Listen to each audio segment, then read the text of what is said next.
Your Excellencies, President Antonio Costa और president Ursula फॉन डेर लायन, दोनों देशों के डेलीगेट्स, मीडिया के साथियों, नमस्कार। अपने दो करीबी मित्रों प्रेसिडेंट कोस्टा और प्रेसिडेंट फॉन डेर लायन का इस अभूतपूर्व भारत यात्रा में स्वागत करते हुए मुझे बहुत खुशी हो रही है। कोस्टा जी अपनी सरल जीवन शैली और समाज के प्रति प्रेम के आधार पर लिस्बन के गांधी के नाम से जाने जाते हैं और उर्सुला जी जर्मनी की पहली महिला रक्षा मंत्री नहीं, यूरोपियन यूनियन कमीशन की भी पहली महिला प्रेसिडेंट बनकर पूरी दुनिया के लिए एक प्रेरणा है। कल एक ऐतिहासिक क्षण था जब पहली बार यूरोपियन यूनियन के लीडर्स भारत के गणतंत्र दिवस समारोह में मुख्य अतिथि के रूप में शामिल हुए। आज एक और ऐतिहासिक अवसर है जब विश्व की दो सबसे बड़ी लोकतांत्रिक शक्तियां अपने संबंधों में एक निर्णायक अध्याय जोड़ रही है। फ्रेंड्स, पिछले कुछ वर्षों में भारत और यूरोपियन यूनियन के संबंधों में उल्लेखनीय प्रगति हुई है। साझा लोकतांत्रिक मूल्यों, आर्थिक सिनर्जी और मजबूत पीपल टू पीपल टाइज के आधार पर हमारी साझेदारी नई ऊंचाइयों तक पहुंच रही है। आज हमारे बीच 180 बिलियन यूरो का ट्रेड है। 8 लाख से अधिक भारतीय यूरोपियन यूनियन के देशों में रह रहे हैं और सक्रिय योगदान दे रहे हैं। हमने स्ट्रेटेजिक टेक्नोलॉजी से लेकर क्लीन एनर्जी, डिजिटल गवर्नेंस से लेकर डेवलपमेंट पार्टनरशिप, हर क्षेत्र में सहयोग के नए आयाम स्थापित किए हैं। इन्हीं उपलब्धियों के आधार पर आज की समिट में हमने समाज के सभी वर्गों को लाभ पहुंचाने वाले कई निर्णय लिए हैं। फ्रेंड्स, आज भारत ने अपने इतिहास का अब तक का सबसे बड़ा फ्री ट्रेड एग्रीमेंट संपन्न किया है। आज 27 तारीख है। ये सुखद संयोग है कि आज ही के दिन यूरोपियन यूनियन के 27 देशों के साथ भारत ये एफटीए कर रहा है। यह एक ऐतिहासिक समझौता हमारे किसानों, हमारे छोटे उद्योगों, इसके यूरोपियन मार्केट तक पहुंच आसान बनाएगा, मैन्युफैक्चरिंग में नए अवसर पैदा करेगा और हमारे सर्विसेज सेक्टर के बीच सहयोग को और प्रबल करेगा। इतना ही नहीं, यह एफटीए भारत और यूरोपियन यूनियन के बीच इन्वेस्टमेंट को बूस्ट करेगा, नई इनोवेशन पार्टनरशिप बनाएगा और वैश्विक स्तर पर सप्लाई चेन को मजबूत करेगा।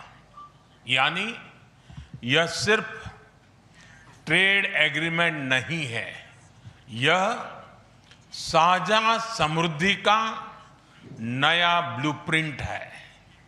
फ्रेंड्स, इस महत्वाकांक्षी एफटीए के साथ साथ हम मोबिलिटी के लिए भी एक नया फ्रेमवर्क बना रहे हैं। इससे भारत के स्टूडेंट्स, वर्कर्स और प्रोफेशनल्स के लिए यूरोपियन यूनियन में नए अवसर खुलेंगे। साइंस एंड टेक्नोलॉजी में हमारा लंबे समय से एक व्यापक सहयोग रहा है। आज हमने इन महत्वपूर्ण लिंकेजेस को भी और मजबूत करने का निर्णय लिया है। फ्रेंड्स, रक्षा और सुरक्षा सहयोग किसी भी स्ट्रेटेजिक पार्टनरशिप की नींव होती है और आज हम इसे सिक्योरिटी एंड डिफेंस पार्टनरशिप के जरिए औपचारिक रूप दे रहे हैं। इससे काउंटर टेररिज्म, मैरीटाइम और साइबर सिक्योरिटी में हमारी साझेदारी और गहरी होगी। यह रूल्स बेस्ड इंटरनेशनल ऑर्डर के प्रति हमारी साझा प्रतिबद्धता को भी बल देगा। इंडो पैसिफिक क्षेत्र में हमारे सहयोग का दायरा और बढ़ेगा और इसके साथ हमारी डिफेंस कंपनियां को डेवलपमेंट और को प्रोडक्शन के नए अवसर साकार करेगी। फ्रेंड्स, आज की इन उपलब्धियों के आधार पर हम अगले 5 वर्ष के लिए एक और भी एम्बिशियस और होलिस्टिक स्ट्रेटेजिक एजेंडा लॉन्च कर रहे हैं। एक जटिल वैश्विक वातावरण में ये एजेंडा स्पष्ट दिशा देगा, हमारी साझा समृद्धि को आगे बढ़ाएगा, इनोवेशन को गति देगा, सुरक्षा सहयोग और सुदृढ़ करेगा और पीपल टू पीपल टाइज को और गहरा करेगा। फ्रेंड, भारत और यूरोपियन यूनियन का सहयोग एक पार्टनरशिप फॉर ग्लोबल गुड है। हम इंडो पैसिफिक से लेकर कैरेबियन तक ट्राइलेटरल प्रोजेक्ट को विस्तार देंगे। इससे सस्टेनेबल एग्रीकल्चर, क्लीन एनर्जी और विमेन एम्पावरमेंट को ठोस समर्थन मिलेगा।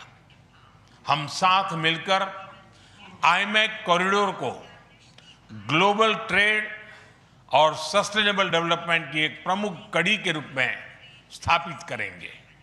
फ्रेंड्स, आज ग्लोबल ऑर्डर में बड़ी उथल-पुथल है।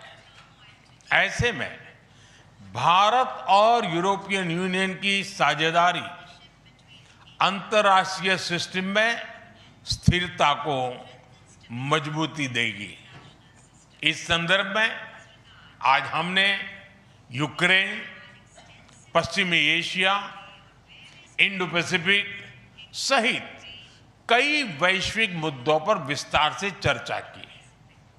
मल्टीलेटरलिज्म और इंटरनेशनल नॉर्म्स का सम्मान हमारी साझी प्राथमिकता है। हम एकमत है कि आज के चैलेंजेस का समाधान करने के लिए ग्लोबल इंस्टीट्यूशंस का रिफॉर्म अनिवार्य है। फ्रेंड्स, राष्ट्रों के संबंधों में कभी-कभी ऐसा क्षण आता है जब इतिहास स्वयं कहता है, यहीं से दिशा बदली, यहीं से एक नया युग शुरू हुआ। भारत की और यूरोपियन यूनियन की यह ऐतिहासिक समिट वही क्षण है। मैं एक बार फिर इस अभूतपूर्व यात्रा के लिए, भारत के प्रति आपकी मित्रता के लिए और हमारे साझा भविष्य के प्रति आपकी प्रतिबद्धता के लिए प्रेसिडेंट कोस्टा और प्रेसिडेंट फोन डेर लायन का हार्दिक धन्यवाद करता हूं। Thank you.